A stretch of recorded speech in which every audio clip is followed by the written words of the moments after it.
ఈ చీకటి ఒప్పందాలేంది? ఏం కారణం లేదు. చెప్పి రావద్దు.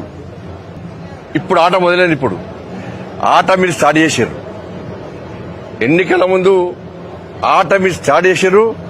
ఆటకు ముగింపు మేమిచ్చినాం. ఇలా కప్పు గెలిచి మేము ముగింపించినాం. బీజేపీని అడ్డుకునే దమ్ము మీకు లేదు.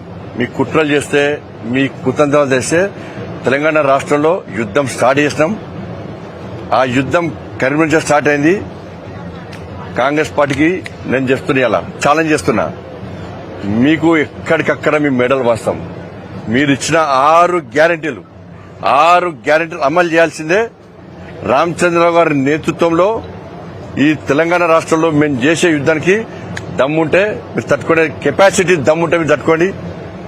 మీరు కరీంనగర్లో గెలికిరు మమ్మల్ని. కరీంనగర్ లో రాకుండా 3 పార్టీలు, అన్ని పార్టీలు కలిసి మీరు అడ్డుకున్నారు. మీరు అందరూ ఒక్కటైన విషయం స్పష్టమైంది. ఇప్పుడు స్టార్ట్ అయింది ఆట. మళ్ళా కొత్త ఆట మళ్ళా స్టార్ట్ అయింది.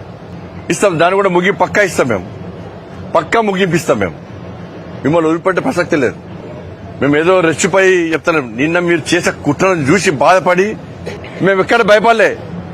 కాంగ్రెస్ వాళ్ళు, బీఆర్ఎస్ వాళ్ళు, ఎంఏ పార్టీలు చూసి నవ్వుకున్నాం. మేము మా క్యాంపులో అందరం నవ్వుకున్నాం. మేము వీళ్ళు గింత పిచ్చోళ్ళ 40 సంవత్సరాలు, గిన్ని సంవత్సరాలు దేశాన్ని పాలించిన కాంగ్రెస్ పార్టీ ఏం ప్లాన్ లేకుండా, అవగాహన లేకుండా ఎట్లా వస్తుంది అనుకున్నారు?